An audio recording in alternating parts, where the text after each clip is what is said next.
Hello guys, this is your friend and we are back with a new fanfic. Which What If Naruto Got Married with Kurenai Anko? Part 1. And if you enjoy this fanfic then please press the like button and subscribe to my channel for more fanfic like this. Now let's start the fanfic. Kurenai Yuhi had the reputation as the Ice Queen of the Hidden Leaf for almost 20 years now. Regarded as cold, aloof and standoffish to most, she radiated a mystery woman aura to those who did not know her well, or who could not see through the mask she wore that gave her the Ice Queen moniker. In the last 3.5 years, however, she had become much colder and more distant, and what was once a mask had started to become her true personality. Before, even when she wore the mask, one could see the warmth that was her true nature in her eyes if they looked closely enough. Ever since the war, though, the warmth had vanished, leaving eyes that were cold. It hadn't happened right away, but the loss of her lover Asuma, and her miscarriage, combined with the pressures of fighting on the front lines in the Fourth Great Shinobi War, which had by far been the most brutal, devastating and horrific conflict in the elemental nations to date. All of these things together had seemingly broken her heart. Life itself seemed to be fogged over in a grayish haze for Kurenai these days. It was bland, the emotions that she did feel simply weren't that rich, in either a good or a bad way. Sadness was simply a sigh, happiness didn't seem to come, and anger was nothing more than a rolling of the eyes and a focus of her attention onto something else. Her heart simply didn't feel that much, except on this day. It was January 4th, the anniversary of Asuma Sarutobi's death. Kurenai always found this day to be very hard, even though it had been 4 years since he had been killed by Hidan of Akatsuki, she still couldn't completely let go or move on. Reminded not only of Asuma, but also of the child that she had miscarried during Pain's attack before Naruto had gotten there to fight him off, this was always the worst day of the year for her, and yet, she couldn't bring herself to do anything except immerse herself in thoughts and memories of her lost love, and grieve over her lost child. In a way, she was grateful for this ritual and day. Even though the feelings were largely negative, she was thankful that she could actually feel something, anything at all, even if it was nothing but grief, hurt and sadness. She was on her way to the cemetery to visit Asuma's gravesite, having just bought a fresh bouquet of flowers from the Yamanaka flower shop. While there, she and Ino didn't say much to each other. Ino understood what significance today held for Kurenai. Ino herself was always a bit melancholy on this day of the year as well. Even though she had been able to mourn properly and move forward, she still missed her old sensei. Kurenai was thankful that Ino had simply offered her a small smile, given her a hug and quickly made the floral arrangement for her to take to Asuma's grave. Ino always gave Kurenai a discount on this day, a small encouragement for which Kurenai was thankful. This year's winter was colder than usual. Even though as a ninja, the cold didn't affect her quite as severely as it would a civilian, she still couldn't help but take notice. She thought that the cold in the air resembled the cold, empty feeling that had been in her heart since her Asuma had been taken from her. As she closed in on the Hidden Leaf Cemetery, she began to feel an even colder breeze. She could also smell it in the air. It was going to rain, yet another appropriate metaphor for the tears she knew she would soon be shedding as she entered the cemetery through the cast iron front gate. As she made her way towards Asuma's tombstone, she began to worry in the back of her mind about her current state of dress. She was wearing her typical bandage-style dress with a single red sleeve and black shinobi sandals, forehead protector, also in black, around her forehead. Even though she was on leave today, she knew that as a Junin of the Hidden Leaf, she could be called in for a mission at any moment should the need arise, so it was always prudent to be prepared when out and about.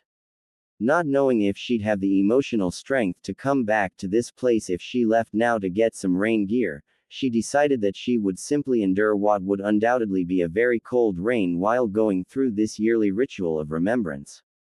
When she had found Asuma's grave, she laid the bouquet in front of the stone, lowered herself to her knees and sat on her heels, and simply placed her hand on the name engraved in the marble grave marker. She began to shed her own first tears as the first raindrops began to fall. As the rainfall progressed into a steady drizzle, to a thunder shower, and then into a full downpour, Kurenai's own tear flow would match it. First a few tears here and there, into steady shedding of tears, eventually turning into silent, body-racking sobs as she dropped her hands to the ground to support her upper body's weight, hanging her head and clenching her eyes closed. This was always a very hard day for her. 20-year-old Naruto Uzumaki Namikaze had just left the Hokage's office after reporting back in from routine border patrol. 1 month out in the wild had really given him a craving for Ichiraku ramen, and he decided that it was time to indulge that craving.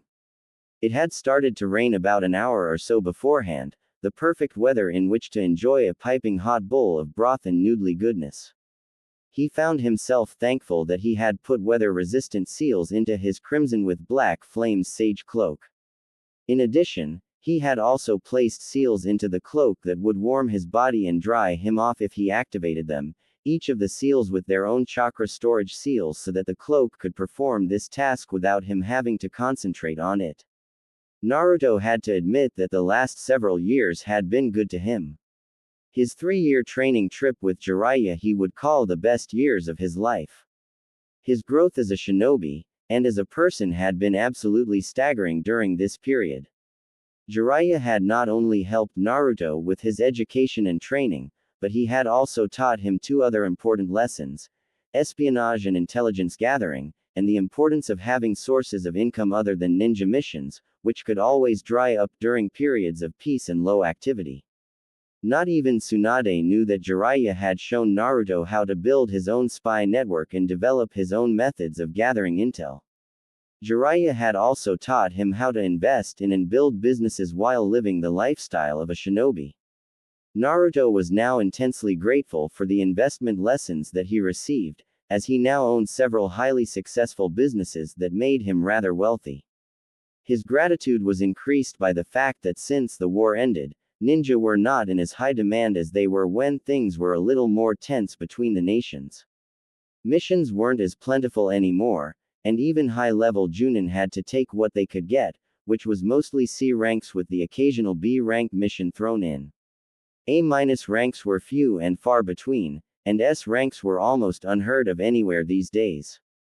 Naruto, having plenty of money, told Tsunade of his business ventures, letting her know that he didn't need missions to make ends meet, and that the other shinobi should get his share of the missions.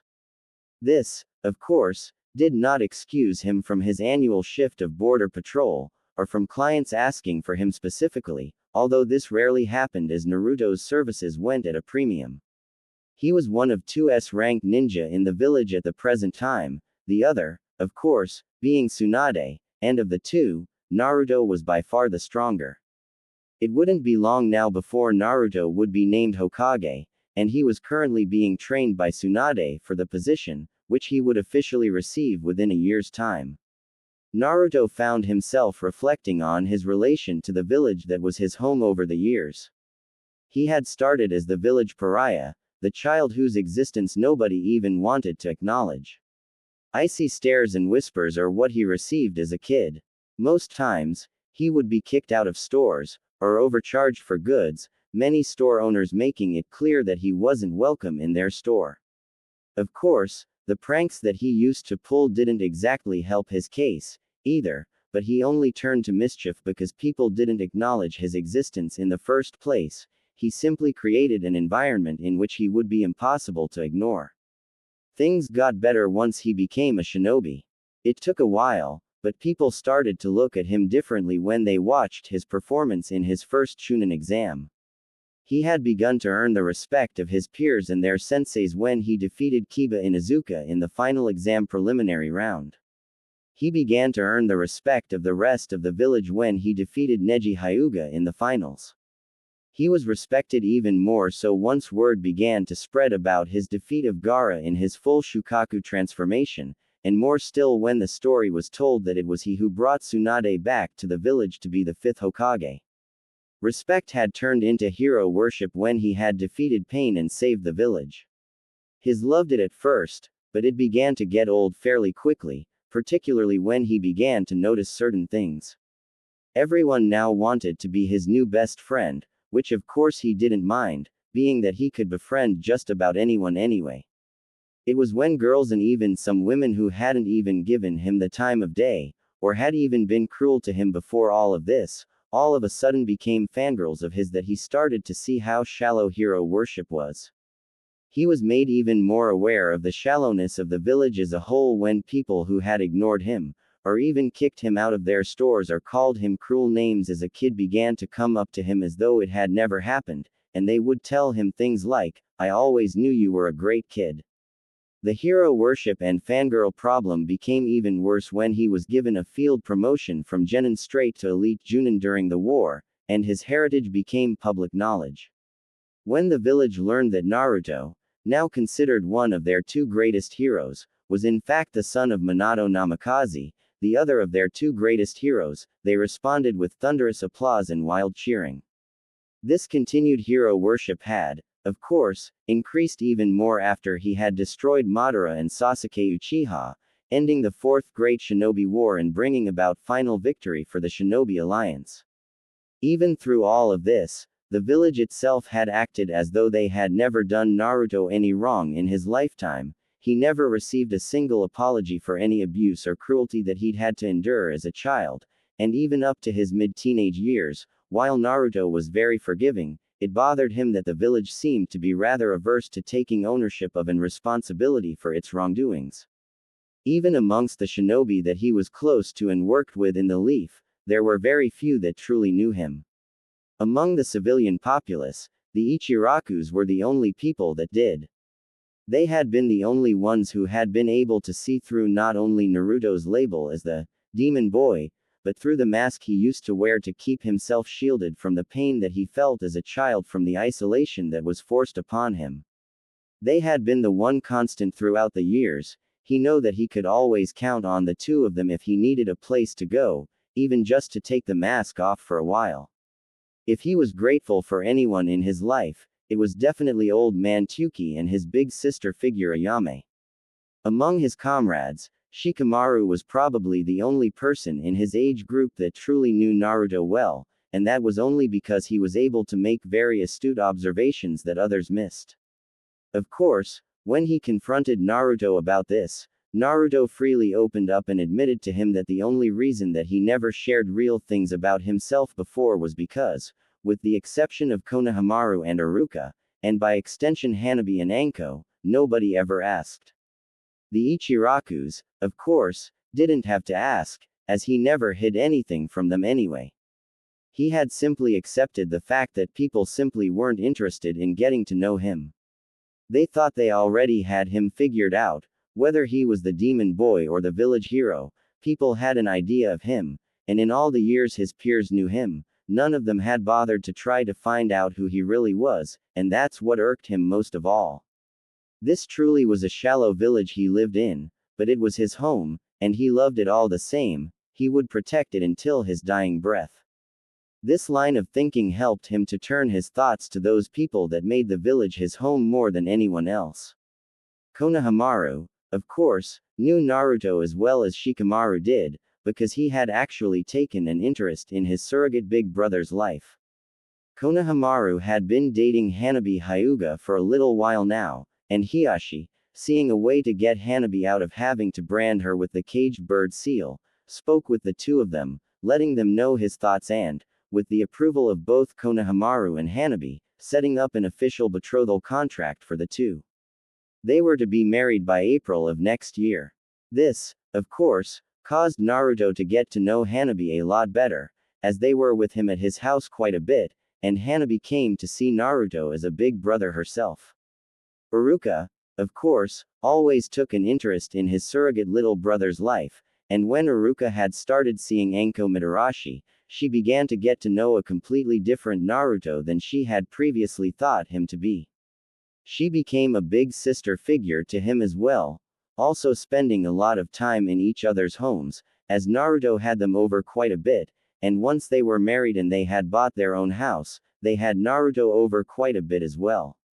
Naruto couldn't help but think back to Iruka's and Anko's wedding. Naruto was the best man, and Kurenai Yuhi was the maid of honor. Naruto was all smiles that day for one of his most cherished loved ones, but he remembered that Kurenai's smile seemed to be rather forced, as though she were genuinely happy for Anko, but was remembering something that was quite painful for her. They had both made some small talk during the wedding reception, and he could tell that the woman was grateful that he was doing what he could to take her mind off of whatever it was that was bothering her. He made an educated guess that she was thinking of what her life would be like had Asuma lived and they had married, but he wisely decided not to broach the topic with her. As he walked by the cemetery on his way to his favorite eating establishment in town, he was broken out of his musings when he overheard a few men talking amongst themselves. "Boy, I wouldn't mind getting me a piece of that," said the first one with a leer. "Yeah, she's a hottie, all right, I'd like to bang that, myself," said a second one, with a smirk to the first one. Said a third, drooling at the object of their perverted thoughts. Naruto stopped for a moment and cast a glance in the direction that the men were looking, and saw the back of a woman. He recognized the bandaged dress and black-brown hair of the woman who had just taken center stage in his musings, one Kurenai Yuhi, kneeling in front of a gravestone with her head hung down and shoulders slumped, shivering, her body shaking up and down every now and again in what appeared to be sobs. Even from here, Naruto could tell that she was soaked to the bone, and would likely end up getting sick if she didn't cover up or take shelter soon. He hadn't really seen Kurenai in a while, or interacted with her much, but seeing her in the state that he presumed she was in, he felt compelled to try to offer some form of assistance to her. Noting his own compulsion, Naruto found himself getting irritated that these men were simply leering at her, not even noticing her emotional distress or physical discomfort, and began to walk in the direction of the cemetery's front gate, which happened to be where these men were standing. As Naruto approached, the men noticed him, smiled and greeted him like he was their best friend, as had become commonplace in Naruto's experience. Naruto simply smiled and nodded curtly, not stopping to talk to them, and entered the cemetery, not noticing that the men had decided to move on when he left. His expression changed to one of concern as he walked over to Kurenai, who was indeed shivering and sobbing, seemingly lost in her own world. Naruto removed his cloak and draped it over her shoulders as he walked around to the front of her. Kurenai opened her eyes as she felt the cloak drape over her body. She slowly looked up, her eyes taking in a pair of brown low-top leather lace-up boots and bleached blue loose-fit jeans, coming up to a crimson long-sleeve pullover shirt under a black Junin vest, and finally resting upon a mop of spiky blonde hair, and sparkling blue eyes on a tanned, chiseled face adorned with 3 whisker-like marks on each cheek.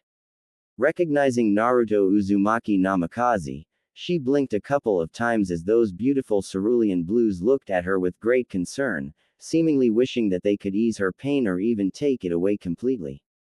As he saw her swollen, puffy cheeks and ruby red eyes made crimson from being bloodshot with tears, he offered a sad smile, which for some reason caused her to begin crying even harder than she had been, but this time, the sobs were loud, she couldn't hold them back anymore.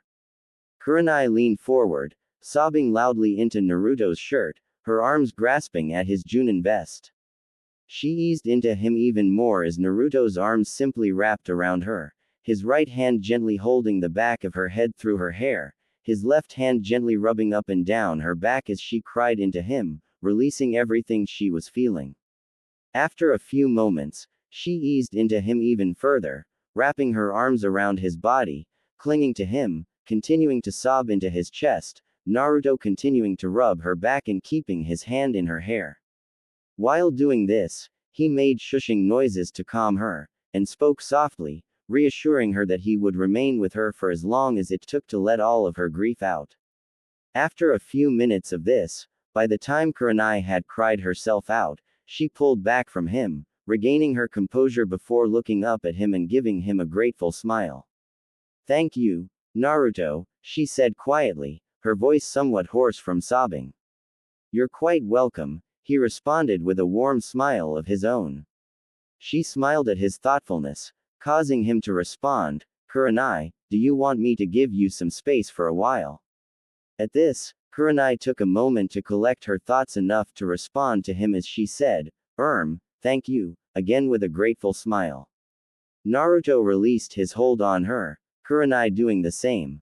He said to her, the cloak is weather resistant, and it has seals in it that will warm you up and dry you off, before putting his right hand into a half-ram sign, touching the cloak with his left hand and whispering, dry heat seal, release. Kurenai noticed that she immediately became warmer, and was also beginning to dry off, even the parts of her that were not covered in the cloak. She looked at Naruto, again with gratitude, and a bit of wonder mixed in. Naruto began to walk away while saying, take as much time as you want, okay? I'll wait for you by the front entrance. As he left her to finish her visitation, she found that she felt strangely lighter than she had felt in quite a while. She had never grieved or wailed that loudly, even when she had learned of Asuma's death or upon learning that she had miscarried, and she found that it had felt great to get it all out of her system. Years of pent-up grief and anguish had been released into Naruto's warm, comforting embrace, and she couldn't help but wonder how it was that this hadn't happened until now. She spent a few more minutes at Asuma's gravesite, privately thanking Asuma for sending Naruto her way. She had somehow imagined that it was Asuma who sent Naruto to try to comfort her, and then got up, heading towards the front entrance. She saw Naruto standing there, simply waiting patiently, allowing himself to get soaked in the downpour as she was now warm and dry in his sage cloak. He smiled as he saw her walking towards him, and she couldn't help but feel a sense of wonder at this young, handsome, and now rather tall, man before her. She began to think back to the last time she had seen him, which was at Anko's and Aruka's wedding. She could tell that he had noticed how she was feeling at that time, and at the wedding reception, he had seemingly made it his personal mission to make sure that it would be a fun and happy affair for her as well as for the bride and groom. It meant a lot to her that he was so considerate at that time.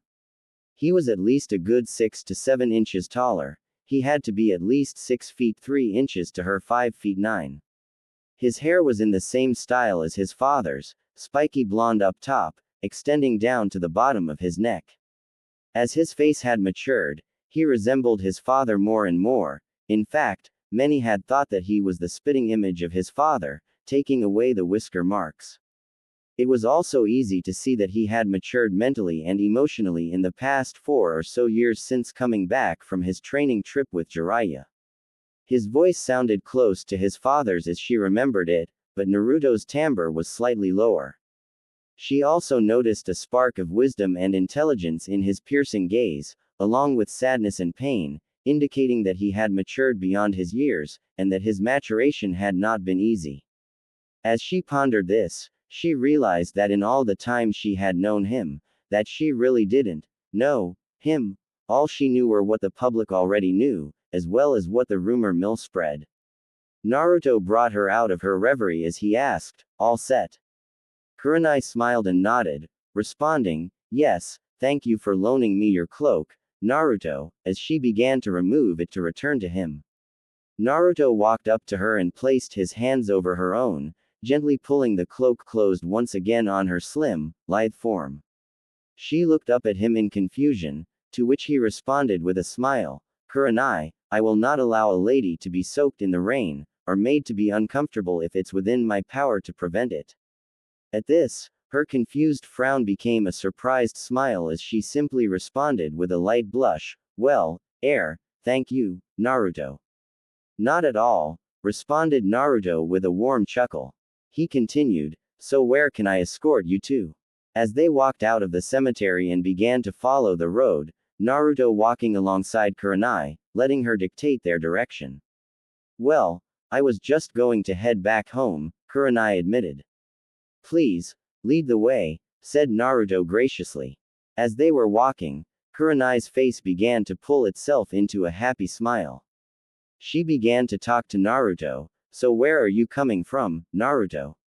I just left from reporting into Grandma Tsunade after returning from border patrol. Kurenai frowned in distaste at this. Ugh, you must be glad to be back. Yeah, I really am, replied Naruto, agreement with her own distaste for the drab assignment evident in his own tone, but I don't have to go again for a whole year, so that's kinda nice. What about you? Any interesting missions, yourself, lately? No, not really, just typical run-of-the-mill assignments, like escort duty, bandit elimination, things like that. Most of my duties lately have actually consisted of training and researching new genjutsu. Naruto's interest seemed to peak at this, really. Have you come up with anything yet? Kurenai shrugged. Nothing really, yet, but I think I may be on track to using a modified version of the second Hokage's Infinite Darkness Jutsu. She finished with a little excitement. Ever since the miscarriage, she had thrown herself into her work, which was now her primary source of stimulation and fulfillment, if it could be called that. Naruto raised an eyebrow. Really? Why modified? Well, I've found that my chakra reserves and control are at about their peaks in balance right now. The problem is that I can't seem to increase my control any more than I have, and when I try to increase my reserves, my control starts to suffer, and I currently don't have enough chakra to effectively perform the original jutsu, hence the need to modify. Naruto looked down at the road in front of him as he hummed in thought, then turned to Kurenai, not slowing his leisurely gait. That's a rather interesting problem to have. I don't think I've ever heard of anyone running into that particular issue. In theory, there should be no plateau like that. What chakra exercises have you been using to increase your control and reserves? Kurenai responded, the standard ones: leaf balancing, tree and water walking, kunai and senbon balancing, any combination thereof. Those are really the only ones that I know, and they're also the only ones I've needed for fine-tuned control. Naruto continued to ponder the issue that he had heard. He seemed to know something about her problem, but he couldn't put his finger on it. He knew it would come to him in time, so he decided to tell Kurenai that he would look into her issue. Kurenai, Naruto began as Kurenai turned her gaze to him once more. Something about the issue you're facing doesn't seem, well, normal, to be honest. Let me do a little research on what might cause this kind of problem, and I'll see if I can't help you find a better solution than having to modify jutsu to suit that limitation, okay? Kurenai's eyes brightened as she nodded, intrigued and excited at the possibility of making a breakthrough in her overall level of ability and skill. Silence reigned for a few moments, becoming somewhat uncomfortable, at least for Kurenai. She decided to break the silence. You know, Naruto, I can't help but think about Anko and Iruka's wedding, and how, well, you were quite observant of my mental and emotional state that day. I never did tell you just how thankful I was that you helped me, just to enjoy myself that day. Upon hearing this, Naruto smiled and responded in a tone belying genuine curiosity, you're welcome, but what brings that to mind? Actually, the fact that you've done it yet again just now, responded Kurenai, as she lowered her head, feeling both thankful towards Naruto, but at the same time, hurt and angry that nobody else had done anything beforehand. I had been at Asuma's gravesite for over an hour when you showed up, and nobody cared enough to try to help me. I overheard the comments of those men when they were ogling me, but you came over and seemed to know exactly what it was I needed. I guess, seeing this and experiencing this from you, it makes me realize that I really don't know you as well as I might have thought I did. You're right. I don't really know you that well, either. What do you say we remedy that? Almost immediately, Kurenai's stomach began to growl, causing her to blush. Naruto, not missing a beat, raised an eyebrow and added with a chuckle, over lunch, maybe. Kurenai gave a small smile in mild embarrassment, nodding in agreement with Naruto's suggestion. Naruto asked, so, got a tasting for anything? Kurenai thought a little before responding, not really, but I wouldn't mind some hot soup, this is good weather for it. Naruto responded in turn, I like the way you think, how does ramen sound? Kurenai gave another small smile and nodded. Naruto responded, to Ichiraku's, then. After a few moments of walking, they arrived at their destination, and entered through the front flaps, immediately attacked by the heavenly smell that the little stand always emitted. Ayame Ichiraku turned around and saw the stand's #1 customer, greeting him warmly. Welcome back, Naruto. It's been too quiet without you, here. Hey there, Ayame, said Naruto, giving her his famous foxy grin. How are ya? Same old, same old. One sec, she responded, as she turned around and yelled towards the back of the stand, Dad, Naruto's back.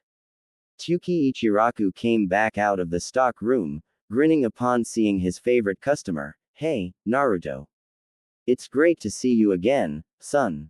And with company, no less, he added with an amused, playful smile. You too, Tsuki, and yes, I believe you know Kurenai Yuhi. Why, yes, I do. What can I get for the two of you? Naruto looked at Kurenai with raised eyebrows, allowing her to order first. Kurenai looked at Naruto, seeing his expression, and turned back to Tsuki to place her order. I'll have a large seafood ramen, extra shrimp and fish cakes, please. Naruto then placed his own order. I'll have a Naruto special to start, old man. Tsuki smiled knowingly, coming up.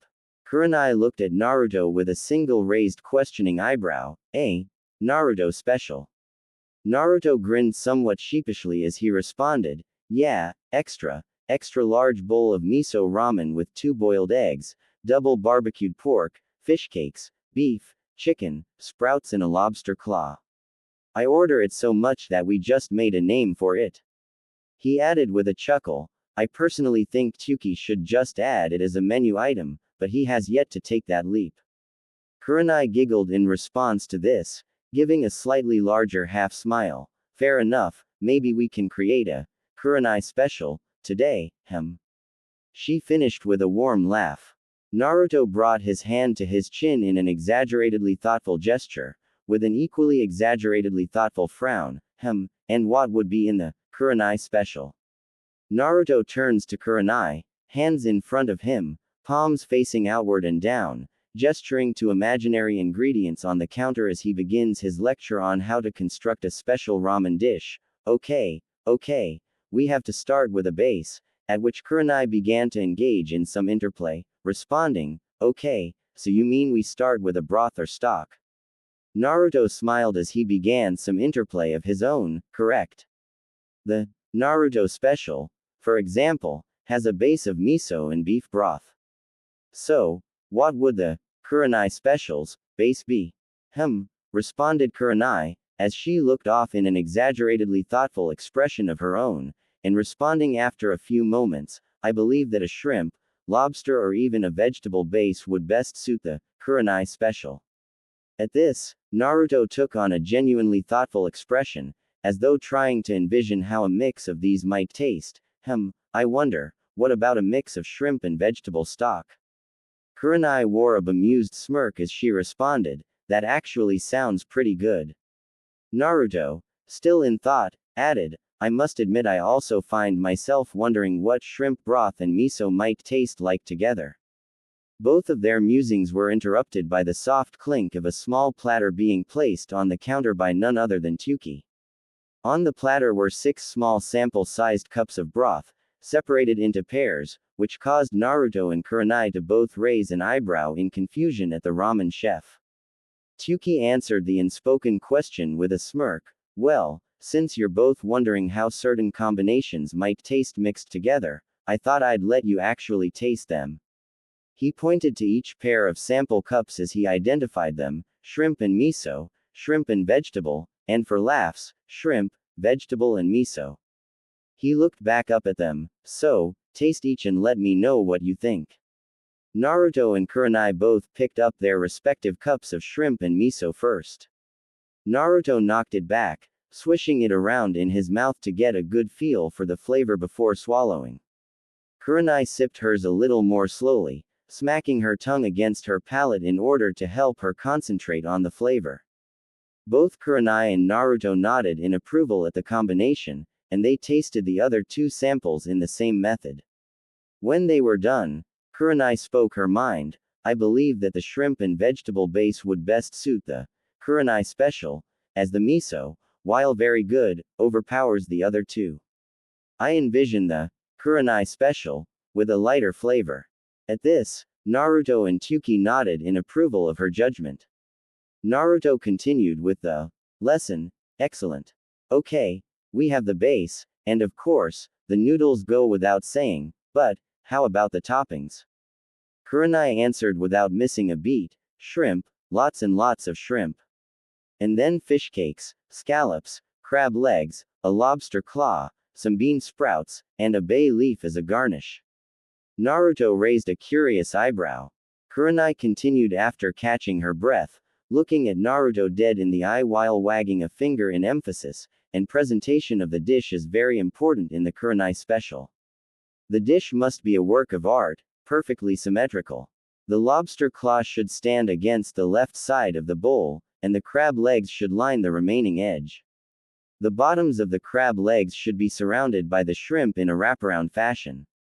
The fish cakes and bean sprouts should be in the middle of the bowl, and the scallops, Kurenai raised her finger to her chin and glanced upward in thought, finishing with, the scallops should be underneath the noodles as a sort of pleasant surprise, so to speak, and the bay leaf should be dead center of the bowl. Kurenai smiled and nodded in satisfaction as she finished, not having noticed that Tyuki had gone back into the kitchen to start on the orders. Naruto nodded back, turned his head towards the kitchen and shouted, "Hey Teuchi! Did you get all that? Let's have a Kurenai special, in place of Kurenai's previous order." "I got it all, son. 2 Kurenai specials, coming right up." Kurenai's eyes went wide with surprise as Naruto gave her a wink and a thumbs up. She wasn't actually going to order the dish, she was only having a little spontaneous fun with her present companion, but the more she thought about it, the more appetizing her creation seemed to become. She smiled in pleasant surprise at this realization, but then she realized what Tyuki had said. She turned to Naruto with yet another raised eyebrow, too. Naruto explained, "Well, if it's a new dish, I have to try it, too." Kind of an unspoken rule at Ichiraku's. Naruto must try all new dishes. Kurenai laughed at this and responded, "Then, of course, we must follow the house rules." Naruto laughed with her as he continued, "And then, of course, we'll have to think of a Naruto and Kurenai special." At which both of them cracked up. Tyuki interrupted them as he brought their orders. One Kurenai special for Kurenai, and a Kurenai special and a Naruto special for Naruto. He gave both of his current patrons an amused smirk. "Well, you two, before you go off the deep end in creating additional menu selections for me, why don't you go ahead and enjoy what you ordered?" Both Naruto and Kurenai grinned rather sheepishly at this. Naruto found Kurenai's face to be quite adorable with a sheepish expression on it. Kurenai noticed his thoughtfully amused smirk and asked, "What is it?" Naruto responded, "I don't think I've ever seen you wear a sheepish expression before." Kurenai seemed to think about this, and responded, I guess we're both a little surprised today, because I've never engaged in such witty banter with you before." Naruto nodded at this. Very true, but for now, as he turned to his bowl of ramen and broke his chopsticks, saying, "Down the hatch." As he began to eat his ramen, Kurenai doing the same. Kurenai, of course, knew of Naruto's ramen fetish, but had heard from several of her friends and her former students that he would usually inhale his ramen, and that it was quite a sight to see. To see him eating his food with perfect table manners was another surprise. She raised an eyebrow at this, and Naruto seemed to know what she was thinking, as his response would indicate, "If you're wondering why I'm not wolfing it down, it's because it would be unfitting and impolite to do so in the presence of a lady," he finished with a smile. Kurenai smiled at Naruto's indirect compliment. As the pair ate their meal, they began to make conversation. Naruto started, "So Kurenai, tell me a little bit about yourself." Kurenai responded, "Okay, what would you like to know?" I guess we can start with the basics. Likes, dislikes, hobbies, interests, dreams, stuff like that. Genin team style introductions, huh? Okay then. Well, as you know, I'm a genjutsu mistress. I like learning about and training in new types of genjutsu. I also like roses, Shochu 1 vodka and octopus with wasabi, spending time with friends, being pampered and treated like a lady. She nodded at Naruto while she said this, letting him know that she acknowledged his gentlemanly treatment of her on this day. Curling up with a good book in front of a warm fire, relaxing in spas and hot springs, fine dining, and flowery and spicy scents. I dislike cake, perverts, barbaric men and people who make hasty judgments or conclusions without first gathering all the facts. Naruto smiled at this as Kurenai continued, my hobbies are having evening drinks with friends, reading good romance and mystery novels, and cooking. Naruto's expression molded itself into an intrigued smirk with a single raised eyebrow as he heard this, but he didn't interrupt her as she continued, my interests include genjutsu training and research, learning new and interesting ways to cook, and learning about shochus and vodkas of various kinds and flavors. My dream is to be the world's most renowned genjutsu mistress, and I would say that my immediate goal for the time being, which you have just given to me, is to try to overcome the plateau that I've found myself on concerning the balance between my chakra control and reserves. She took a breath as she finished, then asked, so what about you, Naruto? Well, I like music. At this, Kurenai found herself rather shocked, raising both eyebrows and looking intently at him while he continued, various types of food, including but not limited to, ramen, sushi, any kind of meat that's grilled, roasted or stewed, and even dango. My favorite ninja art is fuinjutsu. Kurenai found herself surprised yet again. I also like taijutsu, kenjutsu and ninjutsu. I love to learn anything new, especially any new skills that I can get my hands on. My favorite jutsu to use is my shadow clone jutsu because of the way in which I learn anything my clones learn, which allows me to learn and master any new skills I wish to learn very quickly. I like shogi, go and any other game of strategy. I love physical training. I also like relaxing in a good hot spring. My dislikes are perverts, fangirls, at which he involuntarily shuddered before continuing, people who make hasty judgments about others, being hit by people simply because they're annoyed, cowards and traitors. Kurenai noticed Naruto's eyes darken just a bit as he said the last two, but allowed him to continue. My hobbies are learning any new skills that I might find useful and putting them to use, training my mind and body, calligraphy, it helps with my singing and playing various musical instruments. At this, Kurenai couldn't help but interrupt, really? She said, surprise evident in both her tone and expression. Naruto smiled, it's true. I was actually born with perfect pitch, and I had taken up singing to start with as a kid. I didn't start to learn how to play instruments until a couple of years ago, though.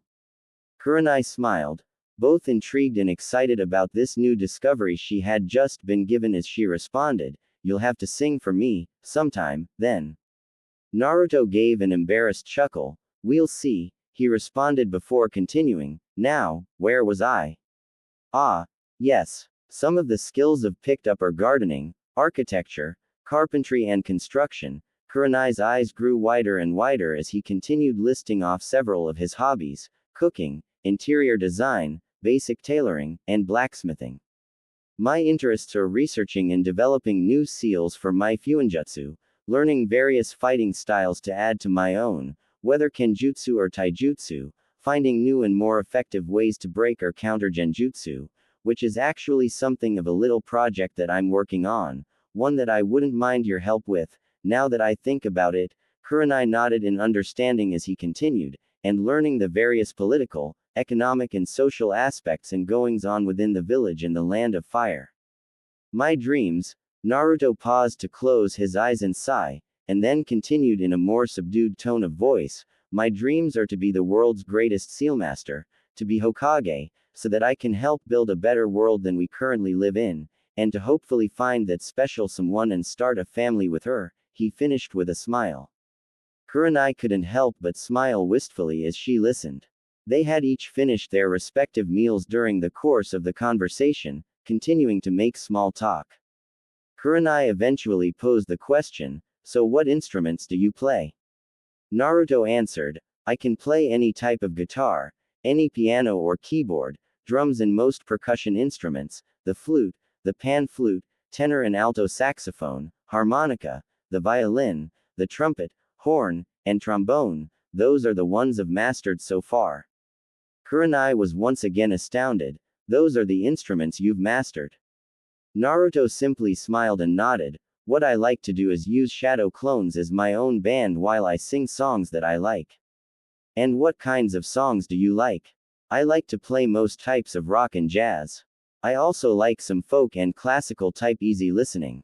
Kurenai smiled once more. Okay, you have got to perform for me at some point. Fair enough, replied Naruto, still unsure as to whether or not he wanted to do this for her or not. He had never actually sang or played for anyone in the village before. The rain had since stopped, and the sun was shining brightly in the early afternoon. Tsuki brought a check each for Kurenai and Naruto. Before Kurenai could take hers, Naruto spoke up. Tsuki, I'll take both of those. Kurenai tried to object. Naruto, you really don't have to. Naruto, however, would have none of it. Nonsense. Being a gentleman, I am more than happy to pay for the lady in my company, he ended with a sincere smile. Kurenai simply smiled in resignation. Very well, thank you, kind sir. You're quite welcome, dear lady, responded Naruto, in a playful tone. Naruto paid both bills, and escorted Kurenai out of the stand. Noting that the rain had stopped, and the sun was out, warming the chill in the air somewhat, Kurenai removed Naruto's cloak from her shoulders and handed it back to him, thanking him again for covering her up. So when should we meet and talk about this little project of yours? Asked Kurenai. Naruto thought at this for a few moments before answering, are you free later today? Kurenai nodded, mildly surprised that he was prepared to do it so soon. Yes I am, actually.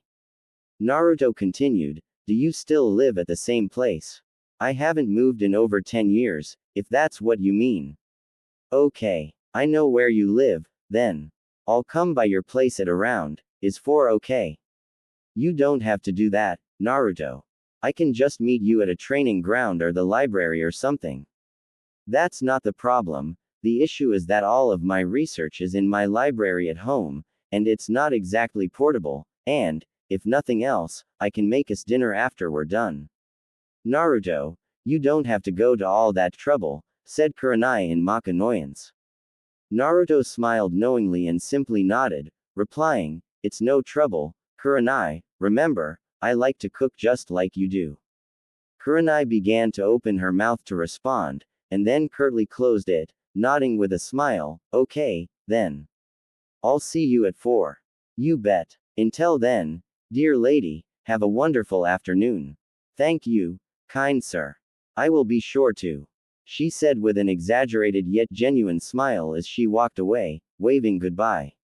Naruto noticed that her step had quite a bit more spring to it before he left to prepare his notes so that he could show Kurenai exactly what he had come up with so far. As he was walking home, he continued to ponder her chakra control, reserve balance problem, and the answer suddenly hit him. Smiling to himself, he would be sure to ask Kurenai a few questions about it later to confirm his theory after he brought her to his home. As Kurenai walked home, she unconsciously wore a wistful smile on her face as she strolled at a leisurely pace. She couldn't help but reflect on her encounter with the young blonde who had completely transformed her mood in such a short amount of time. Wow, I don't know what to make of this. Naruto was able to get me to completely drop my guard with just a look and a smile, even Asuma couldn't do that. Whenever he looked at me, he looked me in the eyes. It's been a while since a man actually treated me like a person with feelings. I'm supposed to be more observant to subtleties than most, so how did I miss all of this about Naruto?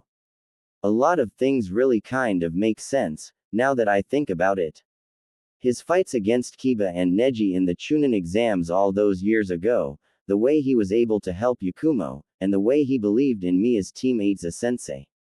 Even the way he was able to defeat Pain, in spite of being the ninja that all of us kind of looked down our noses at, he still somehow managed to become far stronger than all of us, and it never occurred to me to try to get to know him before now. Kurenai found herself feeling a sense of resolve that she hadn't felt since the days of her old genin team when she was determined to make them into the best ninja they could be. As her thoughts began to take a different direction, well, I'm going to get to know the man that has thoroughly intrigued me today. I wonder just how many of his comrades have really taken the time to get to know the real Naruto. She continued strolling along, the dreamy, wistful smile never having left her face, her body walking on autopilot as she daydreamed like a schoolgirl about future encounters and conversations with the Namikaze clan head. She was brought out of her daydreaming by a familiar feminine voice to her left calling her name.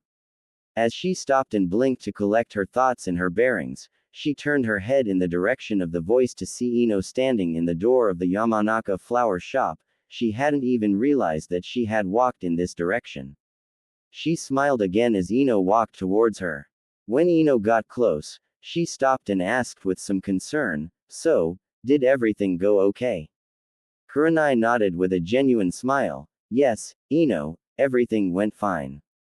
Thanks again for the discount on the flowers." Ino smiled in response, "It's no problem at all, I miss him, too."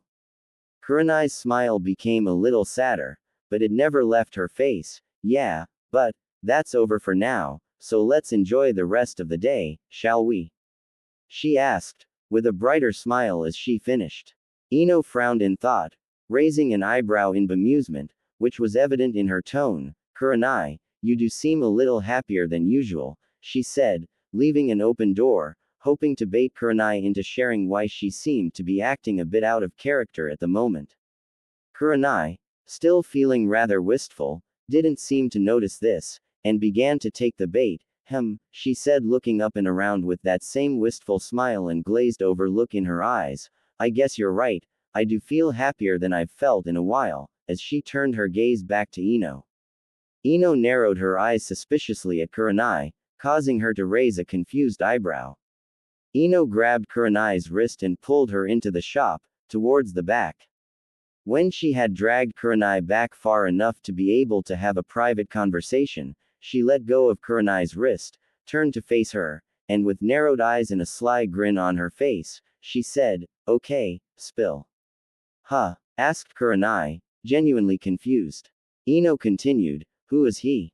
This only seemed to confuse Kurenai even more. Who is, who? Ino, of course, would not be deterred. Rolling her eyes, she responded, "Kurenai, you came into the shop earlier sad and depressed, the same way that you come in every year on this day. I find you only a few hours later, and you look like you're walking on air, so if I didn't know any better, and I don't, I would assume that you've become rather infatuated with someone between then and now. So, spill." Ino finished in a mock forceful tone with a raised eyebrow and a bemused smile. Kurenai frowned in thought at this, trying to collect her thoughts. Am I really that easy to read right now? I'm certainly intrigued by Naruto, but would I go so far as to say I'm becoming infatuated with him? I know that I could certainly do worse, but, still, I haven't even had time to think about my feelings, they've just started. I don't really know how I feel right now, and with this, she turned her attention back to Ino's intense gaze. "I'll need to handle this delicately." Kurenai turned to Ino with a smile and responded, "Ino, I won't tell you who he is," and which Ino interrupted, while pointing at Kurenai with a knowing grin, "Ha. I was right." Kurenai nodded as she continued, "I don't even know how I feel yet because I don't really know him that well. I haven't had the chance to really even think about my feelings because I only started feeling this way a few minutes ago, but if anything does develop, I will make sure to let you know." "Does that sound good?" Ino gave a knowing grin, nodding at the older Junin. Kurenai smiled at Ino before taking her leave of the girl, letting her know that she had some things that she needed to take care of. Ino couldn't stop grinning excitedly about the possibility of Kurenai getting a new man, and her curiosity was growing by the second. Of course, working in INT taught her many things, first and foremost among them being patience. She knew she would find out, or dig it out, soon enough. It was a little after 2 in the afternoon when Kurenai arrived at her home. She spent the rest of the afternoon freshening up after having gotten doused in the rain earlier. Even though she was dry, her hair was still a bit of a mess, and she had also found that some of her makeup had run. Feeling rather embarrassed at her current appearance, and rather grateful that Naruto had the presence of mind to not draw any attention to it, she decided to draw a bath and wash up. As she was bathing herself, paying close attention to her hair, she began to hum a happy tune to herself, smiling wistfully once more as she looked forward to when Naruto would come and get her. She started to realize that she was actually getting excited at the fact that she would be eating dinner with him, at his home, no less. It was a little before 3 o'clock by the time Kurenai had finished cleaning herself up and getting dressed again. After taking a few minutes to reapply her normal makeup, she decided to read Murder in the Hidden Mist, in order to get her mind off of her excitement at her upcoming appointment with Naruto. She walked into her living room, curled up onto her plush purple velvet love seat, opened her novel to the bookmarked page, and began to read. Naruto was leaping across the rooftops so that he could quickly get back to his home in order to prepare his research for his brainstorming session with Kurenai. As he arrived at his home, he quickly opened the front gate and entered the grounds of his estate. Entering the main house, he quickly made his way to the stairs descending into the first-level basement, more specifically, his lab workshop, as he had dubbed it. This room was, in reality, a room that branched off from his main library, which was quite extensive.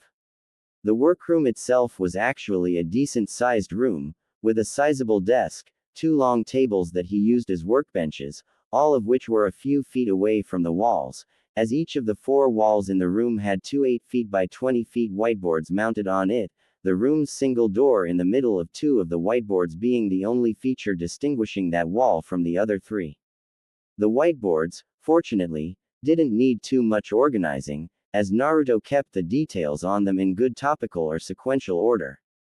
The scrolls and other documents containing the rest of his notes, however, needed to be not only organized, but separated from the documents and scrolls that were being used for several other projects of his as well. He created 5 shadow clones, and with them, he started sifting through all of the documentation and paper, separating each document into piles by project. Once he had all of his papers organized, the clones took the other scrolls and placed them out of the way underneath the workbenches, while Naruto himself brought the project he wanted to discuss with Kurenai over to his desk. Satisfied with the simple preparations that he had made, he went back into the main living areas of the house, making his way to the 2nd floor and into his bedroom. Once inside his room, he took off his sage cloak and his Junin vest, but elected to keep his headband on. As he looked at his alarm clock, he realized that the time was now 3:45. He quickly ran out of his room, back down to the 1st floor of the house, and ran out the front door. His front gate was still up, and Naruto unconsciously went through the hand seal sequence that would reseal his property as he exited the grounds and made his way across the rooftops once more, this time to Kurenai's apartment complex. He heard the occasional squeal of a fangirl in the streets below. Shuddering, he decided that they were going to take the rooftops back to his house as well to avoid being mobbed mid-trip. It only took Naruto about 5 minutes to arrive at Kurenai's front door. Even though he was still almost 10 minutes early, he decided to knock anyway. He heard a muffled cry of, "Just a second," from the other side of the door, in a voice that he recognized as Kurenai's own. A few seconds later, the front door opened, revealing a Kurenai that was much more refreshed than when Naruto had last seen her. Naruto smiled as he greeted her. "Hey, there." "Hello." Kurenai greeted him in kind as she smiled in response, drawing out the second syllable in a friendly manner. Naruto continued, "I know I'm a little early, do you need a few minutes?" Kurenai shook her head. "Not at all, and you get points in my book for being so prompt. I was just reading a book while waiting for you." "Well, okay then," Naruto said as he stepped back, extending his left arm out to the side in a gesture indicating that he would like her to follow him. "Shall we?" Kurenai smiled in response. "Let's," she said, As she exited her apartment, closing and locking the front door before walking beside Naruto as they left her apartment complex, Naruto leading her in the direction of his home. Naruto set a comfortable rooftop pace for Kurenai to follow him. Kurenai had never realized just how bad Naruto's fangirl problem was until she heard the squeals in the streets below. Even Sasuke didn't have it this bad. In fact, the only person I can remember having this kind of problem was the fourth Hokage. Well, Naruto is his son, so I guess on one hand, it's really not surprising, but still, seeing it from this end, she gave an involuntary shudder in sympathy for Naruto as that thought trailed off. After about 10 minutes of travel, Kurenai had followed Naruto to what was the old Uchiha district before the village reclaimed the land and began to sell it off. He led her to a 20-foot-high wall. A single vaulted archway housed a black slab of cast iron that appeared to serve as the front gate. Kurenai watched as Naruto placed his hand on the red Uzumaki spiral that was surrounded in yellowish-orange flames in the exact center of the metal slab and channeled chakra into it. Naruto removed his hand as the emblem began to glow, after which a metallic groan was heard as the slab began to lift itself, allowing the pair entrance to the property within. Kurenai followed Naruto as he entered the grounds. The first thing she noticed was the sudden increase in temperature upon entering the gate. The temperature had gone from a wintry cold to what one would associate to the mild cool of mid-spring. It wasn't hot, but it was definitely quite comfortable, almost the perfect weather in which to train. She glanced back as her ears caught the whining of the gate as it lowered, ending with a loud thud as it touched down. Bringing her gaze back to the front, she began to drink in some of the details of Naruto's property. The inside of the property walls were the first thing she noticed. Solid brick and mortar, but what really caught her attention were the seals that were painted all over them, the purposes of which she could only begin to guess. The courtyard itself was well landscaped with a 12-foot-wide marble walkway leading towards the porch at the front of the main house, situated some 30 yards back from the gate. On either side of the walkway was one half of a well-manicured lawn with various shrubs, standalone trees and flower beds scattered sparsely throughout, though patterned in such a way as to make both sides of the front lawn symmetrical. The house itself was quite impressive to look at. Built in a Western style of wood painted white intermixed with grayish-brown stone, Kurenai guessed that this two-story mansion had to be at least 5,000 square feet, and this was just from what she could see above ground. As Naruto led her to the front door, he opened it for her as he said, "Welcome to my home, Kurenai." Kurenai smiled as she entered the open doorway. As she entered the house, her eyes started to gaze this way and that, drinking in the details of the foyer and living room she now found herself in. The floors were a mix of marble granite, most of which was covered with rugs of various sizes, shapes, colors and patterns. All of the necessities were there. Furniture such as sofas, loveseats, coffee and end tables, and a full 8 to 10 person dining room set situated towards the back of the room in a sizable dining niche. There was also a coat rack a few feet off to the side of the front door, which had a few different coats and jackets on it. The walls were decorated here and there with a few paintings, the largest of which was a painting of Naruto's parents, a smiling Minato Namikaze with his arm around a grinning and rather pregnant Kushina Uzumaki Namikaze, one of Konoha's many public parks serving as the backdrop for this warm, touching scene. The various mantel places seemed to have a few trinkets and photos on them, giving a homey feeling to the rather large room. Kurenai was reminded that Naruto did mention interior design being one of his hobbies. She was brought out of her observations by the sound of Naruto's voice. "So, would you like the grand tour before we get down to business?" Kurenai smiled bemusedly. "Yes, I would, please." Naruto motioned for her to follow him. "This way, then." Kurenai followed Naruto as he showed her his home, beginning with the current floor. The first floor contained the kitchen, which was very large, spacious and quite well equipped, the living room, the dining room, an indoor onsen built off to the side of the house with several different baths, each being large enough for about 6 people, as well as each bath having its own retractable roof if the bathers wanted an outdoor onsen, and an office study. Naruto explained to her that the office on this floor was one of several in the house, and this particular one served the purpose of keeping his records and allowing him to handle his life money matters, as he called them. Kurenai couldn't imagine why he would need a 15 feet by 20 feet room filled with furnishings and filing cabinets simply to handle life money matters. Of course, given the size of the house and property that Naruto owned, she could pretty well guess that he was fairly affluent. The rest of the first floor was just a few bathrooms, rooms primarily used for storage, or had not yet been given purposes by Naruto.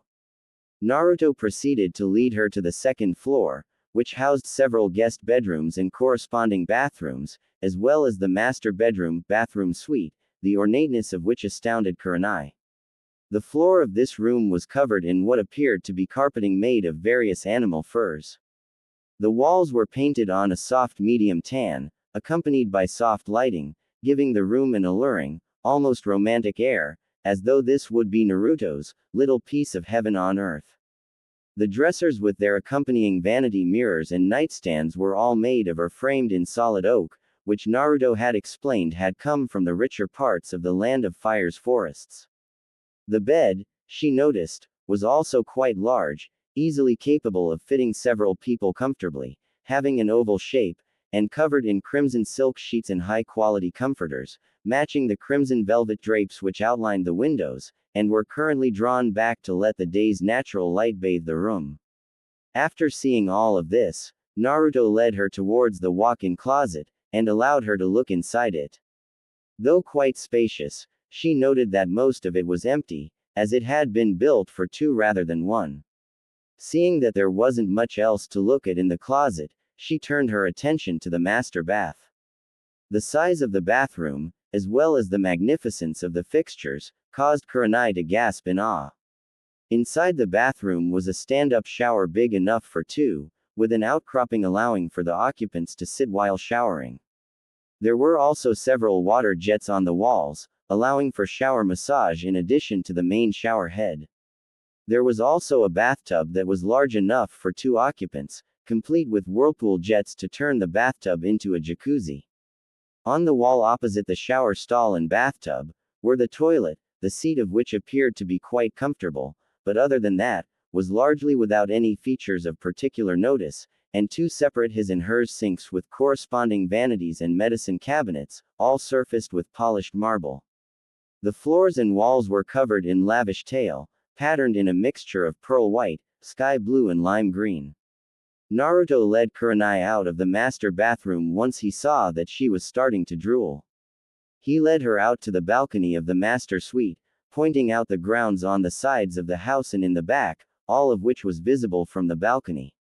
He pointed her to the training dojo that he had set up about 50 yards or so back from the house and off to the right, and gave her a rundown on the facilities and equipment that could be found inside the structure. He also pointed out the sizable shed where he kept his gardening and landscaping supplies, as well as a workshop where he planned a lot of his personal construction projects, as well as where he kept his forge for his blacksmithing. Off towards the very back of the property was a lakeside shore with its own pier. After he was done pointing out the grounds to her, he led her back into the house and back downstairs, where he showed her that, even though he had stairs that enabled ascent and descent into the basements, she wasn't sure she heard that right at first. Naruto had created and installed a seal array that acted as a teleporter between a corresponding seal array on each level of the house. He led her onto the seal array on the main floor, and teleported her to the second level basement, explaining to her that they would finish the tour on the first level basement, as that would be the area where they would be working. On one side of the second basement level was a control center, of sorts, where Naruto would be able to monitor the condition of the seals that powered and controlled the house and grounds, as well as use certain master control and override seals should the need arise to do things such as lock down the house, or shut down any seals that might become compromised or damaged, somehow, regardless of how small the chance might be. On the other side was a musical studio, complete with more instruments than Kurenai could count, and some that she couldn't even identify.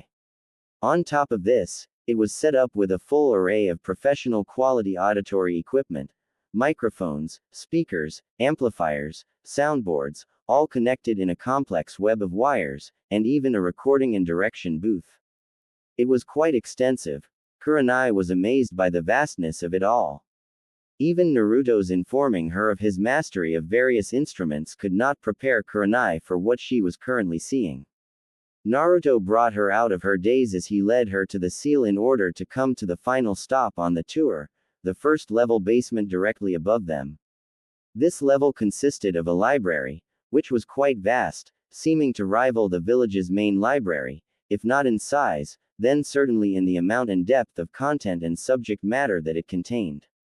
Though the Konoha library contained subject matter on almost any topic one might wish to peruse, whether civilian or shinobi, Naruto's was much more specialized. It only contained subject matter pertaining to topics that were of interest to him, such as various works on ninjutsu, taijutsu, kenjutsu, and even some works on genjutsu, but it was the magnitude of the content that caught Kurenai's attention. In addition to these topics, there were various other volumes on any range of topics from strategy to politics to blacksmithing and any related topics to these fields of endeavor. Naruto even had a few medical texts in his library. What had surprised Kurenai even more than the amount of content that she could see, was that Naruto had told her that there was even more that wasn't visible at the moment. Naruto made very good use of storage seals, using them to create a complex indexing system where he could search for any specific scroll or book that he wanted, and willing that particular book to appear, in spite of the fact that there were tens of thousands of volumes stored in this system. Naruto had used one of his own Fuinjutsu creations, a preservation seal, to supplement the storage indexing seal array, which would keep it as fresh as the day he applied it, as well as preserving any additions he would need to make to it, though he would need to deactivate the preservation seal first and then reactivate it once he finished the modifications. As he finished showing her around the library, he brought her into the room where they would be discussing what he had brought her over to discuss. As he showed her into the lab workshop area, he created a shadow clone instructing him to bring them a tray of drinks and then get started on dinner. The clone gave a smart two-fingered salute before disappearing in a yellow flash. Naruto turned his attention to his guest once again, who was looking around the room, specifically at the level of detailed information that were on the massive whiteboards adorning all of the walls. "What do you think?" asked Naruto, bringing her out of her awestruck daze once again. Well, Kurenai started, before collecting herself and continuing, "I don't really know what to think." Naruto smiled in understanding as he continued, "Well, if you'll come to this board over here," he said as he led her to the whiteboard that was on the left wall in the back of the room. "These are a good portion of the notes that I have on the project I was telling you about." He turned his attention back to her. "You see, because of the size of my chakra reserves, I'll never have the level of control needed to cast even the smallest genjutsu, so I decided to focus my efforts in this particular art to finding ways to counter them. I figure that even if I can't cast them, I can at least make every effort to make sure that I can't be overcome by them. So, as you can see, I started studying genjutsu theory with that particular premise in mind." Kurenai nodded as Naruto led her to his desk, showing her the various documents and notes that he had compiled as part of this study. The clone that Naruto had sent to the kitchen had brought back a pitcher of ice water with 2 glasses. Naruto thanked his clone before the clone flashed out again to continue preparing dinner. Naruto continued to explain to her that his study included the workings of the chakra system, learning how to discover the feel of one's own chakra, which led to him actually developing certain methods of directly controlling his own inner chakra flow, and even detecting foreign chakra the moment it invades his body, as each person's chakra signature is as unique as their fingerprint or their retinal pattern. Kurenai immediately saw the genius of this particular approach to countering genjutsu. If this project yielded fruit, Naruto could very well have created a sub-discipline of genjutsu that could save countless lives of genjutsu-deficient shinobi on the battlefield. Naruto explained to her that he still needed to create a few test case scenarios so that he could run some clinical trials on what he had found. Kurenai, Understanding the field of genjutsu better than anyone else in the village could be instrumental in creating a comprehensive set of test cases to run through, which she found herself to be very excited about doing. They spent some time outlining the specifics of the trials that would need to be run, from the starting conditions to the ending conditions, as well as the expected results of each method that Naruto had outlined in his study, and specifics on how to quantify the results of each trial. Kurenai grew more and more excited about the day when they could present this to the Hokage for introduction into the academy, or even for trials in the field under much more erratic conditions. After a couple of hours, they had finished creating the basics of their test plan. Naruto would fill in the blanks and the rest of the details to have a complete set of clinical trials ready to run in a week's time. It was at this point that Naruto remembered about Kurenai's little plateau. "Oh, Kurenai," asked Naruto, waiting as Kurenai turned her gaze to him, "I have an idea as to what might be causing your chakra plateau." Kurenai looked at him expectantly as he paused briefly before continuing, "How are your ninjutsu and your taijutsu?" She answered him honestly in a tone that belied no feelings or opinion on the matter in one direction or another. "Both are quite lacking, to be honest. If it wasn't for the fact that I'm better at genjutsu than even the 5 Kages are, I'd only be a special Junin, and not an elite one. I'd say that with the ninjutsu that I do know, I have Junin level mastery of them, but I only really know the substitution, the transformation, the clone and the teleportation. My taijutsu is the academy style with a few things of thrown in, but I'd say that I can fight with that at solid Chunin level." Naruto nodded knowingly before giving her his analysis of her problem. "I think your problem lies in the fact that you have so few ninjutsu, as well as being lacking in taijutsu. Most Junin have the ability to manipulate their chakra into at least 2 elements. And from what you told me about the chakra control exercises that you know, there are 2 vital types of chakra control exercise that you're missing. One is change in chakra shape, such as what Suna's puppeteers do with their chakra strings, and the other is change in chakra nature, which is how we make our elemental ninjutsu more effective, and also how medical ninjas turn their chakra into medical chakra. Let's take the second Hokage's infinite darkness jutsu. It requires both great control and some pretty good size reserves, both of which you're finding to be beyond your current level, right?" Kurenai nodded in response, paying rapt attention to his explanation. Naruto continued, "Well, one thing you'll remember about Tobirama Senju was that not only did he have very formidable skills in genjutsu, but his main strength was his control over water-based ninjutsu, specifically, both his ability to change the chakra's shape into streams, waves, walls, etc. and also his chakra's nature, from normal chakra into water-based chakra, both of which added to the degree of control he had over his own chakra. On top of that, he was also able to use space-time ninjutsu almost to the level that my father could, and his physical battle prowess was on Might Guy's level if not beyond it. Being able to add precise amounts of chakra to his blows and his weapons also did a great deal to build both his control and his reserves. It was all of these different ways of controlling chakra that he employed that, combined together, gave him the overall degree of control required to use genjutsu as effectively as he could." Kurenai frowned in both thought and mild frustration at this. She could somehow sense in her gut that what he was saying was spot on, but she was also mildly frustrated that it wasn't until now that she had become aware of the problem. Deciding that continued frustration would serve no purpose, she nodded in acceptance of Naruto's analysis. "So, I now know my problem. Do you have any ideas as to how I can fix it?" she asked in honest curiosity. "Actually, yes," replied Naruto, currently seeing several steps that she could take in correcting her problem. "I think the first 2 things we'll need to do are to train your body and your physical battle skills, using chakra to enhance them at the same time, and also help you with training change in chakra nature. Do you know what your primary elemental affinity is?" "Fire is my main element," responded Kurenai. "Okay, we can start there. Do you know the shadow clone jutsu?"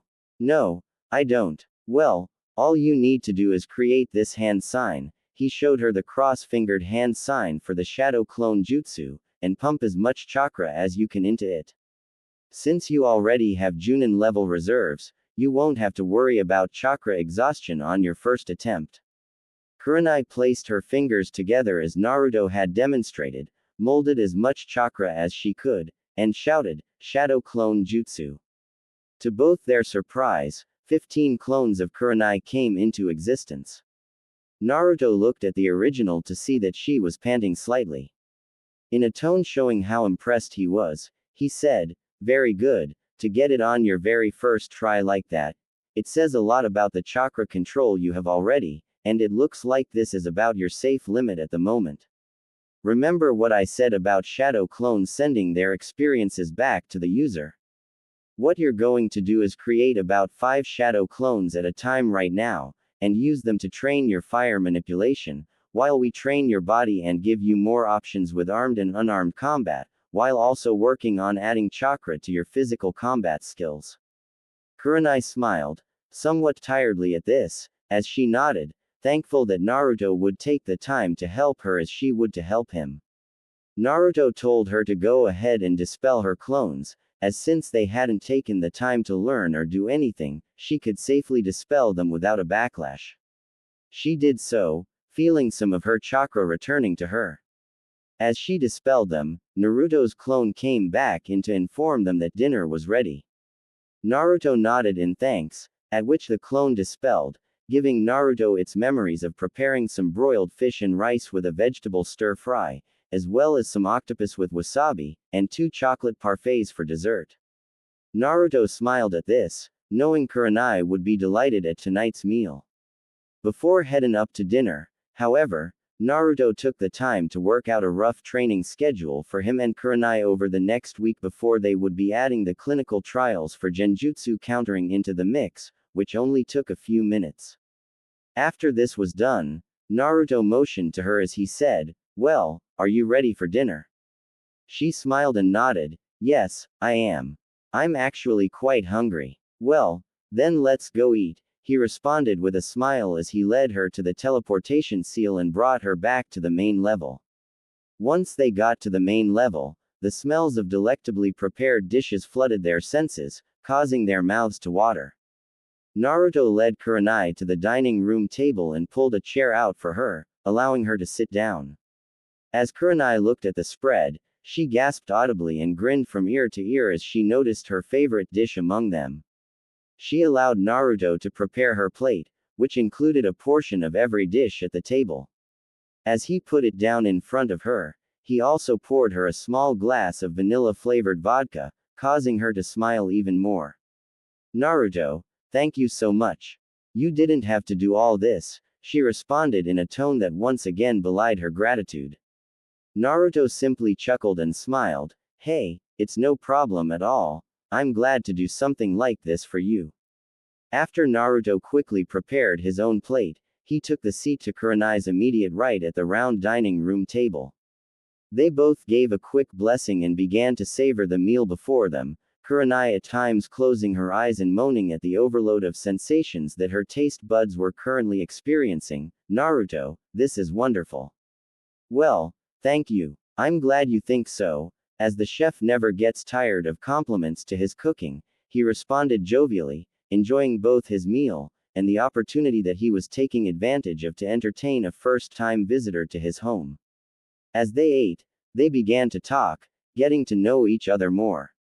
They would share stories about some of their more notable missions, whether notable meant embarrassing, such as a few of Naruto's escapades while on his training trip with Jiraiya, or Kurenai's attempts at staying sane on some missions that involved Kiba, or life-defining, such as Naruto's mission to Wave, guarding Tazuna, where a rogue ninja, known for being a bloodthirsty killer, became one of the men who would play a key role in molding Naruto into who he was today, or Kurenai's teaching of Yakumo Kurama before she had to seal her ID monster. After a while, as they were eating dessert, Kurenai, seeing all of the seals throughout Naruto's house, decided to indulge her curiosity. "So Naruto, the seals that you have throughout the property, here, what do they all do?" she asked. in a tone that showed her piqued interest in an art of which she had only rudimentary knowledge. Well, Naruto began, they do all kinds of things. The ones you saw on the wall outside, for example, have several functions. They reinforce the strength of the wall, enabling it to withstand all kinds of attacks by dispersing the force applied to a single spot and redistributing it throughout the wall, rendering both physical attacks and ninjutsu-based attacks against it ineffective. They also prevent anyone from being able to use chakra to stick to it, so that nobody can run up the wall and climb over the top of it. But, even if they were to somehow get to the top of the wall, there are perimeter seals lined all along the top that would force any intruder that tried to cross the perimeter back out. The seal you saw on the gate is a locking mechanism that only recognizes the chakra signatures that I permit to be programmed into it. These systems allow me to completely control who can enter and who can't, making it the single, most secure structure in Konoha. Kurenai's eyes widened in surprise at this revelation. Even with her own knowledge of sealing, however fundamental it might be, she didn't realize that the kinds of things that Naruto had done with just his front gate and perimeter wall could be done at all, and certainly not with the precision that Naruto had explained to have done it with.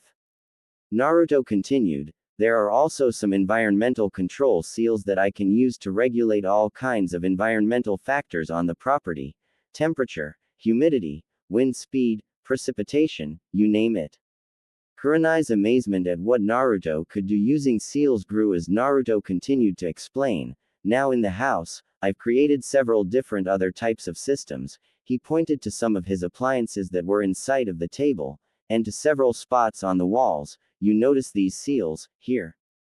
Kurenai nodded, listening intently as Naruto continued, well, instead of power drawn from the village's generators, I actually installed a complex system of seal arrays that enable the collection of nature energy out of the air, similar to when I gather nature energy to enter Sage mode, and convert it into either normal chakra, or electricity, which provides power to the house and all of the other facilities on the grounds, as well as keeping the seals on the perimeter wall powered up.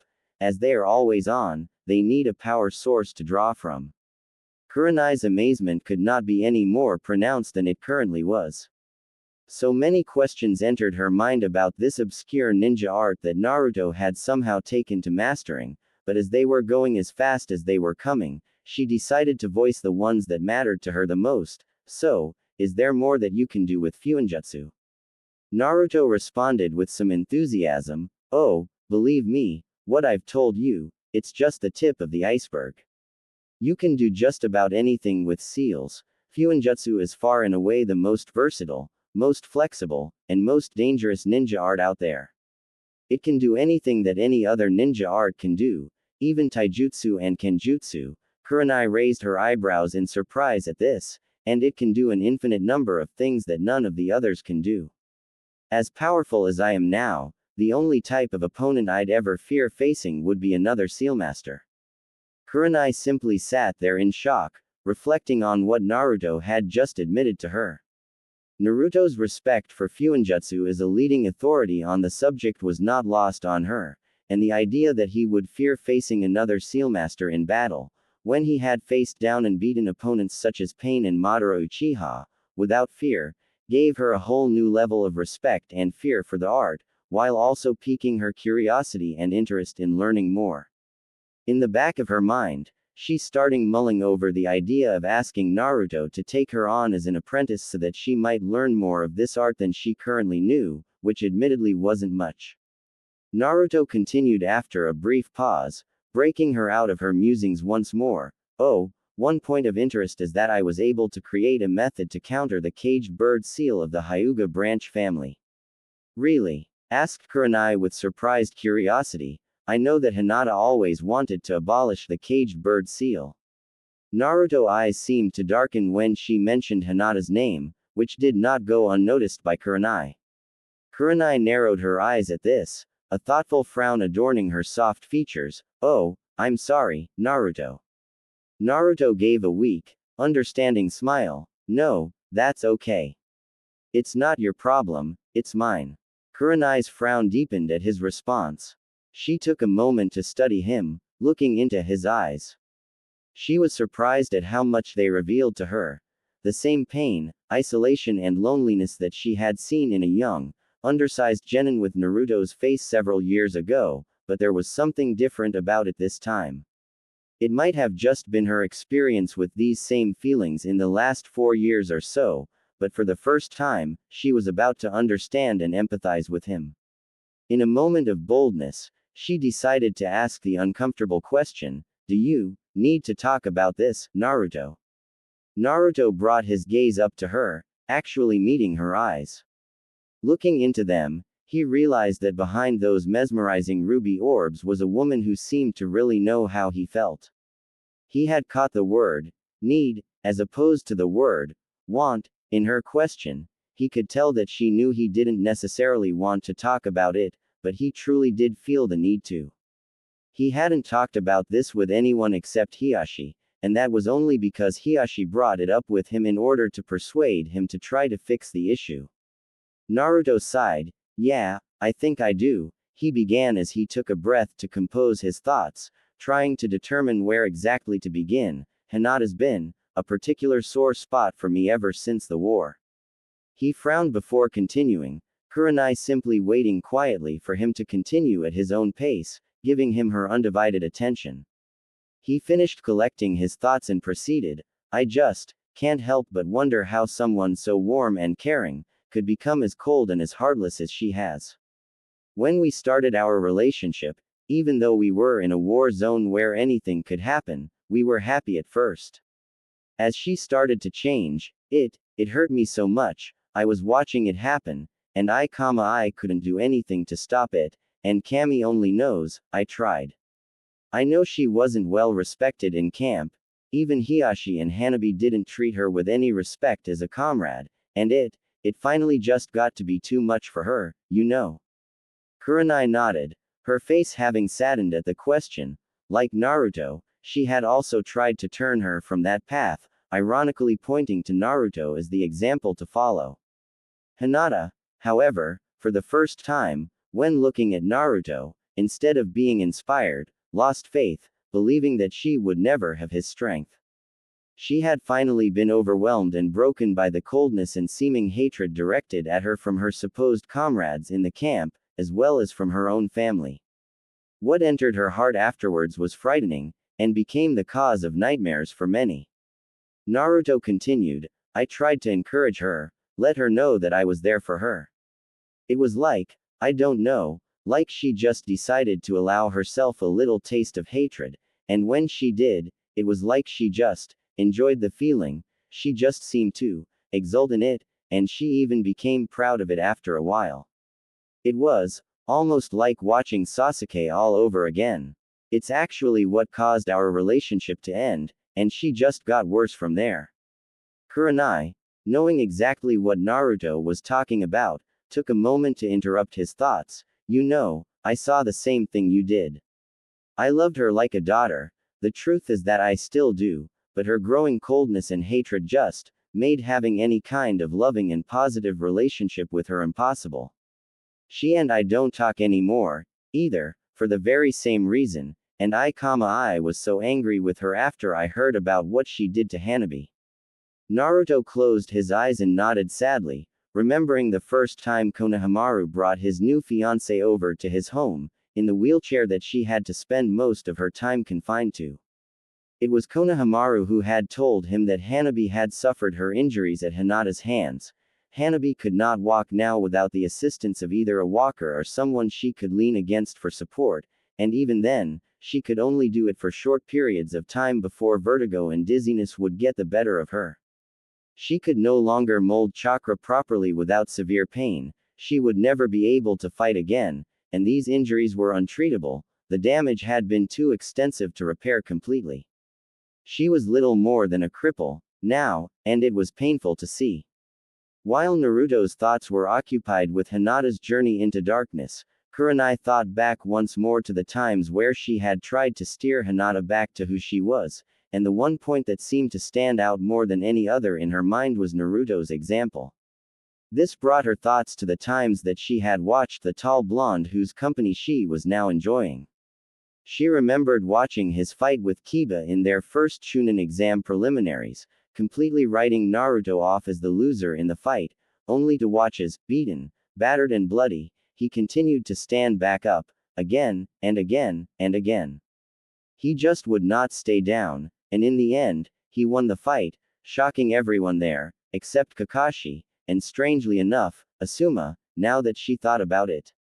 Even in retrospect of his victory against Kiba, she, along with almost everyone else in the stadium at the final round a month later, had written Naruto off once more as someone who didn't stand a chance, only to be proven wrong again. How many other instances could she point to? Naruto had believed in Kurenai as a sensei, at a time where Kurenai couldn't even believe in herself. Naruto was able to help Kurenai's estranged student Yakumo to overcome her own inner demon. In effect, it was Naruto who brought her and her team back together, while at the same time playing an instrumental role in healing the damaged bond between Kurenai and her first apprentice. Then, there was the fight against Pain. She was indoors, sedated in the medical ward, having just miscarried her and Asuma's child due to being hit by falling debris, but she had heard about the fight, mostly from Sakura and Hinata, and listening as the rest of the village confirmed what she had been told.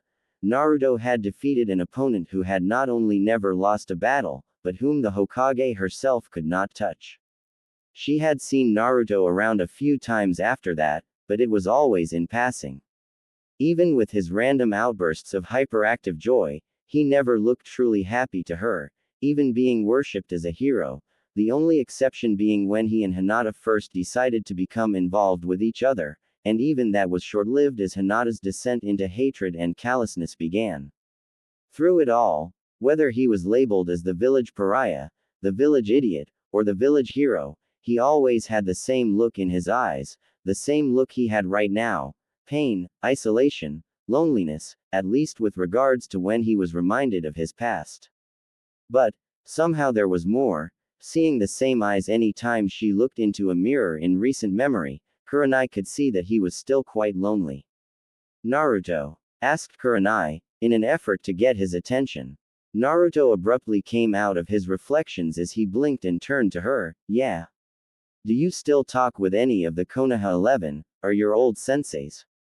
She asked, curious yet concerned. Naruto gave a wry smile and a bittersweet chuckle at her question. It's that easy for you to see, huh? She nodded with an apologetic grimace on her face. Well, Shikamaru and I talk as often as we can. He's my best friend from the Konoha 11 right now, and he's actually been a phenomenal help to me since I got back from training with Pervy Sage. Kurenai giggled at the term of endearment that Naruto had given Jiraiya, remembering how much it used to annoy the Toad Sannin to be called that. Naruto smiled at her giggle before continuing. Did you know that it was Kakashi who came up with the shadow clone training method? Kurenai shook her head. No, I didn't realize that. Well, he came up with it specifically for me. At the time, I needed to be able to take years' worth of training and condense it into days.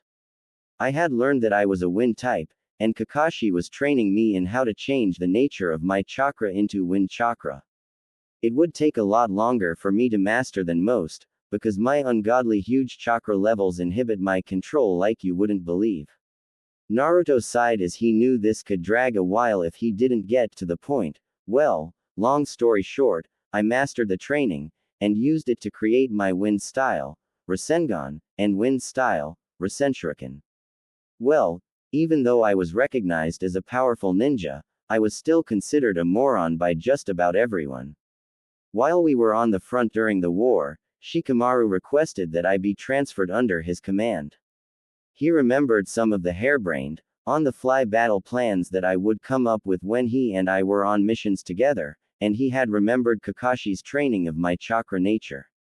Shikamaru thought that if it would work with my chakra, why couldn't he apply the same method to sharpen my mind as well? Kurenai raised both eyebrows in surprise at this. So that's how it happened, she mused, remembering the glint of intelligence that she had seen in his eyes for the first time today. Needless to say, continued Naruto. In an effort to wrap his story up, After countless hours of groups of clones reading the exact same books under different environmental conditions, and after multiple games of shogi played against both Shikamaru and myself, hundreds of times over, Shikamaru began to notice that not only was I learning the things that were in all of those books more effectively, my ability to think became a lot sharper as well. Shikamaru continued training my brain this way, and he also started pulling Grandma Tsunade in to run medical scans on my brain after telling her about my training and the results. Grandma discovered that my brain was making more and more accelerated neural connections, and my IQ was also going up in leaps and bounds. Nice little side effect of this was that my chakra control got a little better, as my mental started to catch up to my physical a little bit. Kurenai asked curiously, "So what is your IQ now?" Naruto answered with just a hint of pride, "Right now, my IQ is about on par with Shikamaru's." "Wow," said Kurenai, in quiet astonishment. She hadn't realized that he had gotten that smart. Though, knowing Shikamaru the way she did, this is probably the end he had in mind when he started training Naruto's mind. If what Naruto said wasn't an exaggeration, then even Sakura's intelligence now paled in comparison to his own. Sakura, thought Kurenai, reminded of the question she had originally asked him. "So, do you still talk to anyone from the old team Kakashi?" Sai died in the last battle of the war. Kurenai nodded sadly, remembering when they had held his funeral and carved his name onto the memorial stone. Kakashi doesn't really do the whole friends outside of work thing. We talk pretty regularly, and we even train and spar together, still, but that's about it, and if Kakashi's okay with that, so am I. Sakura, that's kind of a strange situation, he trailed off, trying to figure out how to explain his and Sakura's estrangement. How do you mean? Mused Kurenai with a curious frown. Sakura hasn't talked to me since I killed Sasuke. Kurenai seemed to immediately grow angry at this, but Naruto quickly stepped in, raising his hands to her in an effort to calm her down as he continued, "She doesn't hate me for it. She knows that I did what I had to do. And I know that she doesn't wish any ill will on me or anything like that. But the simple truth is that she loved him, traitor or not. Her avoidance of me is, mainly so that she won't say or do something that she'll regret later. She knows she shouldn't have felt the way she did, but she also knows herself well enough to know that more often than not, she thinks with her heart and not with her head. I avoid her because I don't like getting hit when she has lapses in impulse control. She'll come around when she's ready, I know she will." Kurenai seemed satisfied with this answer. After Naruto explained to her that he and the others had just sort of grown apart over the years. They had their own responsibilities with their distinctive careers and as clan heirs, where Naruto was a unique case.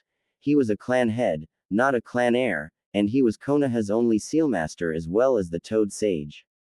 The scope of his duties, even though he didn't go on too many missions, as well as the magnitude of his responsibilities put him in a position where he would not be able to interact with them much, if at all. This, of course, didn't help the fact that he still felt somewhat isolated. And yet, the strength of character and generosity of spirit that he displayed throughout his life never once wavered, never once did he give up, never once did he let the hurt and anguish he was feeling get the better of him. She couldn't help but wonder where his inner strength came from. The more she thought about it, the more she had to know. She began hesitantly, not sure if this was an appropriate question or not. She chose to err on the side of caution. "Can I ask you a question of a personal nature?" "Shoot," he responded, affirmatively. Kurenai began, "Well, I've seen people like Sasuke and Hinata surrender to either their own inner demons, or to demons that others plagued them with, and I remember the times I've watched you over the years. I need to ask you." The tone of her voice became much more earnest as she asked, "How do you find the strength to keep moving forward, and becoming a better and better man, when so many others have completely collapsed having faced far less? How are you able to keep going?" Naruto adopted a thoughtful pose to this question, determining how best to answer. A smile slowly crept onto his face as he remembered her desire to hear him sing and see him perform. He looked at her with a knowing gaze as he answered, "You said you wanted me to perform for you, right?" Her eyes widened at this question as he continued, "Well, I think I know the best way to answer your question." He stood up and offered a hand to assist her out of her chair as he said, "Come with me." She took his hand, allowing his to assist her to a standing position before letting go of his hand and following him to the teleportation seal. Naruto transported them to the second-level basement, and led her into the recording studio. After creating a few shadow clones, who immediately started getting to work setting up instruments and connecting all of the accompanying equipment, Naruto then led her into the director's booth so that she could listen from there. Kurenai waited patiently while Naruto and his clones set up the instruments that they would be playing for the song he had in mind. 2 standard electric guitars, one for rhythm guitar and one for lead guitar, a bass guitar, a steel guitar, a keyboard programmed to sound like a grand piano, and a drum set.